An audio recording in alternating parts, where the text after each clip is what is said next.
Boa noite, agora é noite. Eu sou a Joyce, eu vou começar a apresentação sobre o terceiro TVC de tutela jurisdicional executiva, que consiste na investigação, análise e comentário sobre os textos de autoria do professor José Carlos Barbosa Moreira. Além de mim, acompanha um grupo a Ana Carolina, Thaís e Fábio.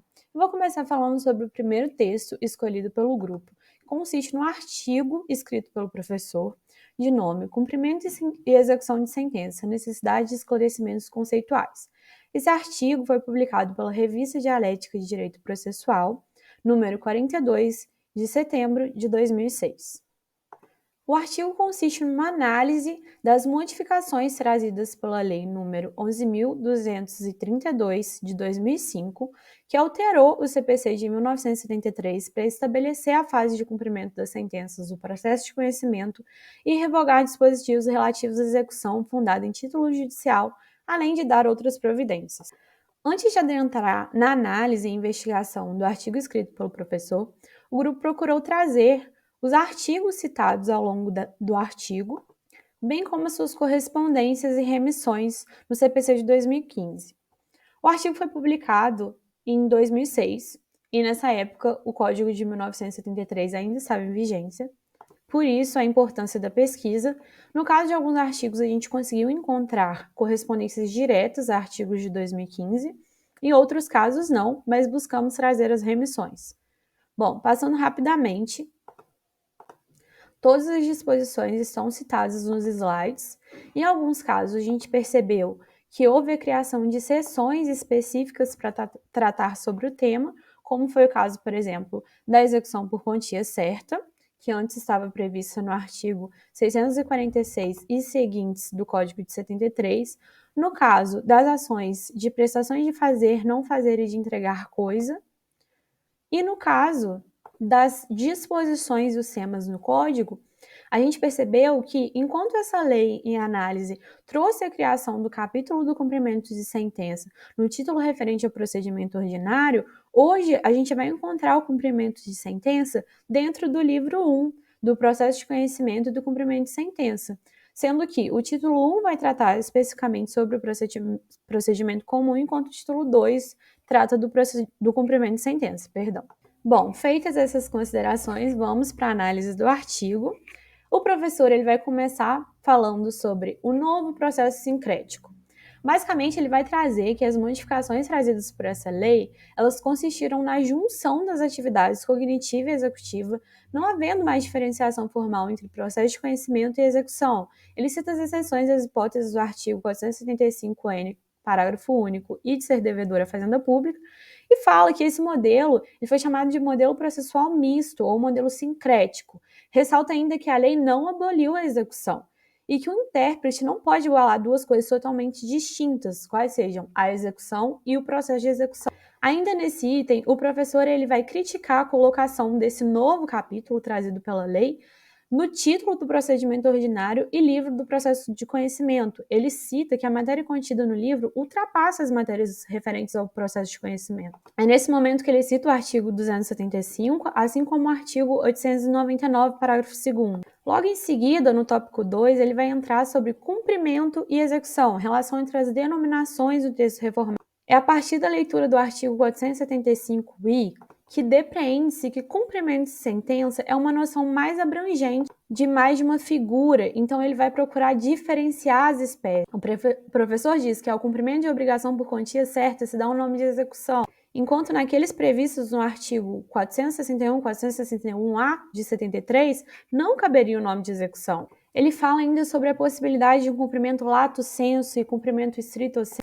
E é no item 3 que ele vai falar sobre traços comuns a ambas as espécies. O item 3 e o item 4 são extremamente importantes para entender a imprescindibilidade da execução ou do cumprimento e suas diferentes espécies. Porque a gente vai perceber que o objetivo é dar efetividade de fato mediante a realização de atos complementares a sentenças incapazes por si só de proporcionar na prática o gozo do plano de direito reconhecido pelo juiz. Ou seja, nesses casos, a satisfação do direito ela vai requerer modificações no mundo físico, e não apenas no plano puramente jurídico. Ele explica ainda que antes dessa lei, no caso de obrigação por quantia certa, era necessária a instauração de todo um novo processo, com uma série de formalidades.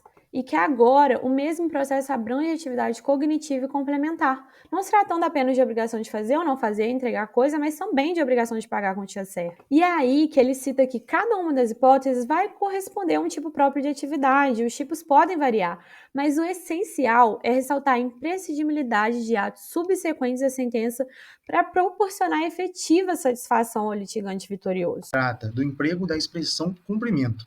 Né? O autor ele busca fazer uma crítica à confusão existente na terminologia das palavras cumprimento e execução. Ele usa como base o exposto no capítulo 1º do título 8 do CPC de 73. Hoje, o equivalente a ele é a parte especial do livro 1 do processo de conhecimento e do cumprimento de sentença. Né? No decorrer do capítulo 5, ele explora como o rol taxativo presente no artigo 475N do CPC antigo, hoje, né, tendo como equivalente o 515, são todos títulos executivos judiciais, e todos eles podem ser base para execução, afastando a nomenclatura cumprimento, porque todos eles são execução, todos eles vão ser executados. Isso vai de encontro com o entendimento lato e estrito sensu previsto anteriormente para o cumprimento, que era responsável por essa divisão. O professor destaca ainda que a diferença entre cumprimento e execução, que a possível razão para essa separação terminológica, essa opção que foi feita, é para traçar uma linha divisória entre a execução, como a gente já conhece, o sentido tradicional, e outras medidas que possuem um fim análogo. Seriam esses o cumprimento de sentença. Seguindo nesse sentido, no capítulo seguinte, que trata sobre uma consequência lógica, é o nome do capítulo, ele explora o fato de que o processo de execução pode ser dispensado em ações de obrigação por quantia certa, para que seja empregada a terminologia correta que está lá no artigo 475, como a gente disse, né, foi substituído pelo 515, ou seja, a execução. E isso se trata de uma inovação por excelência, o que faz com que o autor do texto, o professor Barbosa, acredite que essa sentença deveria estar no rol das classes executivas, não devia estar separado. Ele fala ainda que a diferença entre cumprimento e execução é reduzida a nada, uma vez que para essas sentenças não existe nenhuma diferença. Já no capítulo 7, ele passa a explorar uma possível objeção ao uso da palavra cumprimento. No decorrer desse capítulo, ele retoma inicialmente o que já foi dito nos capítulos anteriores, depois ele passa a uma exploração da palavra cumprimento dentro do jurídico brasileiro, do judiciário brasileiro. Ele menciona, inclusive, uma parte muito importante, de que o cumprimento ele sempre remete a um comportamento voluntário. Né? Ele difere da execução, que, como o próprio nome já diz, executa. O cumprimento não. Ele vai partir da voluntariedade. E aí ele se aprofunda nessa explicação, explanando como toda terminologia de cumprimento sempre leva ao entendimento de voluntariedade. E para isso, ele usa como exemplo diversos artigos do Código Civil, mencionando que em todos eles o verbo cumprir está presente, o que leva ainda mais a esse entendimento sobre voluntariedade. Seguindo para o capítulo 8, ele trabalha agora sobre a execução, a palavra, né, execução e a sua terminologia. Ele faz uma análise disso juntamente com o processo sincrético. No capítulo seguinte, ele faz uma consideração sobre a palavra execução e seu emprego em relação a processos sincréticos. Para isso, ele inicia falando novamente sobre a obrigação por quantia certa. E depois disso, ele explica como a dispensa do segundo processo para satisfação do credor em ação de obrigação certa foi equiparada pelo Código de 73, CPC 73, a todos os casos semelhantes. Aí fez com que desaparecesse a distinção terminológica entre cumprimento e execução, e passou a ser sincrético os processos dessa espécie. Por fim, no capítulo 9, ele trabalha com o reflexo da classificação das sentenças. É um capítulo focado em uma pergunta.